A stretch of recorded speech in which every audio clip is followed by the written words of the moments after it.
نماز پڑھیں، نماز کا نہ انکار کریں۔ نماز کے لیے تو آپ دیکھ لیں اللہ کے رسول اللہ علیہ السلام نے بھی ہدایت فرما دی تھی۔ اگر ایسا نہ ہوتا تو بعد میں جو وقت سمت پر آیا کہ شراب پی کر لوگ نماز پڑھاتے، بڑے بڑے بدکار مسلمانوں پر، وہ حاکم وقت ہوتے تھے، ان کو ہٹا بھی نہیں سکتے تھے مسلمان۔ تو نبی علیہ السلام نے یہ کہہ دیا اور صحابہ کرام نے اپنے اسوے سے ثابت کر دیا کہ امام جیسا بھی ہو نا چاہیے تو یہ اگر اپنی مرضی سے بنا رہے ہیں تو اچھے سے اچھے کو بنائیں، اگر آپ کے بس میں نہیں لوگوں نے کسی کو بنا رکھا تو آپ جھگڑا نہ کریں، اس کے پیچھے پڑھیں، آپ کی نماز بالکل پوری ہوگی، اس کو گناہ ہوگا تو ہوگا۔ آپ نے بتایا کہ ایسے لوگ بھی آئیں گے امام جو کاٹ چھانٹ کر نمازیں پڑھیں گے، تو صحابہ کرام بیچارے پریشان ہوئے کہ ہماری نمازوں کا کیا بنے؟ فرمایا تو مانے پوری نماز کا ثواب ملے گا،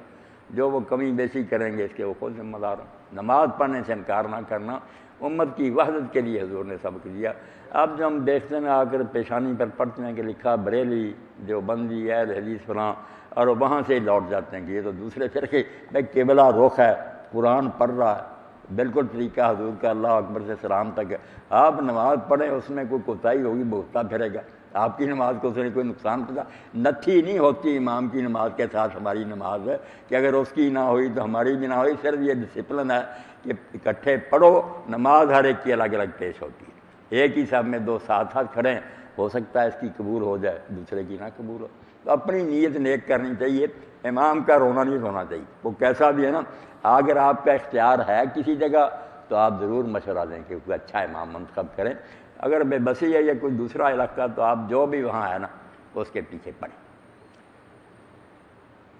نمازیں جب سے الگ ہو گئی نا، یہ فتویٰ لوگوں نے دے دیا کہ فلاں فرقے کے پیچھے نہیں پڑھنی، اس وقت سے امت برباد ہوگی۔ جو وحدت کا سامان تھا کہ کم از کم نماز سے اکٹھی کرتی تھی نا ہم سب کو، وہ بھی ان کو کینچی پھیر دی کہ نماز نہیں پڑھنی فلاں گروہ کے پیچھے۔ یہ بالکل اسلام میں ایک نئی بدعت ہے جو ان لوگوں نے ایجاد کی، جعلی فتویٰ، کوئی یہ حکم نہیں۔ صحابہ کرام رضوان اللہ علیہم اجمعین کے دور میں حضرت عثمان کے زمانہ سے یہ سارے گروہ پیدا ہو گئے، شیعہ بھی پیدا ہو گئے، خارجی آ گئے، معتزلہ بھی۔ کسی صحابی نے کسی کے پیچھے نماز پڑھنے سے انکار نہیں کیا، شیعہ کے پیچھے بھی نہیں پڑھنے سے انکار کیا کہ نماز پڑھو اگر یہ غلط کوئی بات ہے۔ آپ اندازہ کریں حضرت عثمان رضی اللہ عنہ کی رواداری کا، حوصلے کا، کہ جب ان کو لوگوں نے گھیرا ہوا تھا، مسجد پر قبضہ کر لیا، آپ کو مسجد میں جانے سے روک دیا،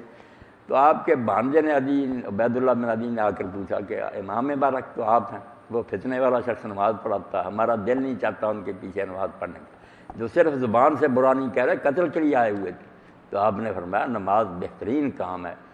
یہ کام جب وہ کرتے ہیں وہ ان کے ساتھ مل کر کرو، میرے ساتھ جو ظلم زیادتی ہے اس میں ساتھ نہ دو، نماز پڑھنے سے انکار نہ کرنا۔ صحیح بخاری، کتنی بڑی بات، اپنے قاتلوں کے بارے میں کہا نماز تو ایک اچھا کام ہے، اگر وہ یہ کرتے ہیں تو یہ تو ان کے ساتھ کرو۔ یہ سب کے ان لوگوں نے بلا دیا۔ ہر ملا جو کہتا ہے نا کہ فلاں گروہ جو کافر ہے اس کے پھر مسلمان رہ جائیں گے، سب کافر ہی کافر ہے۔ کافر وہی ہیں یہود نصارہ جو معاذ اللہ رسول اللہ کی گستاخی کریں، جو آپ کا کلمہ پڑھتا نا اس کا کوئی مسلک اور عقیدہ ہے، وہ فہم کا اختلاف کہہ رہے ہیں، اس کی سمجھنے والا اگر نیت نیک ہے تو انشاءاللہ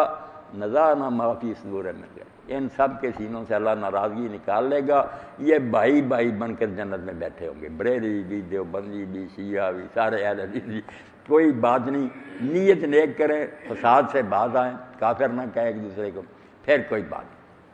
اپنے فہم پر اتنا اصرار جو میں نے سمجھا یہ وہی ہے آئی ہے، باقی سب کافر ہیں، گمراہی کی بات ہے۔ کہو میں نے یہ پڑھا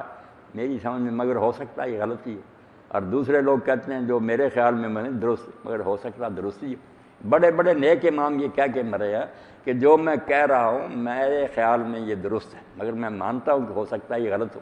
اور جو دوسرے ان کی بات کو میں خطا کہتا ہوں مگر یحتمل الصواب، ہو سکتا ہے وہی درست ہو، میری نہ ٹھیک ہو۔ تو اتنا حوصلہ رکھنا چاہیے، یہ امت کو برباد نہیں کرنا چاہیے، اس سے بڑا کوئی گناہ نہیں۔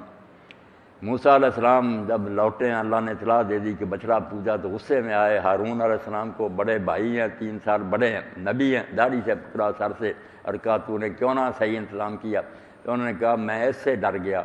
کہ تو یہ نہ کہے کہ میرے بعد تو نے بنی اسرائیل میں تفریق پیدا کر دی، 2 گروہ بنا دی، تیرے فیصلے کے انتظار میں رہا کہ جو موسیٰ آئیں گے، اصل انچارج تو وہ ہے، یعنی اس لیے رک گئے کہ یہ نہ کہیں کہ فرقتا بین بنی